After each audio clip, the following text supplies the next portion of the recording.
بعد تصدرها الترند على مواقع التواصل الاجتماعي.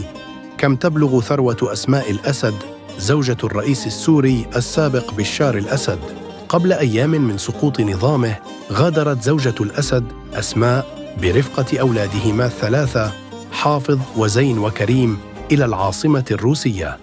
لم ينتقلوا من المطار إلى غرفة في فندق، ولم يقلقوا بشأن سكانهم. في موسكو وحدها كانت 20 شقة فخمة بانتظارهم.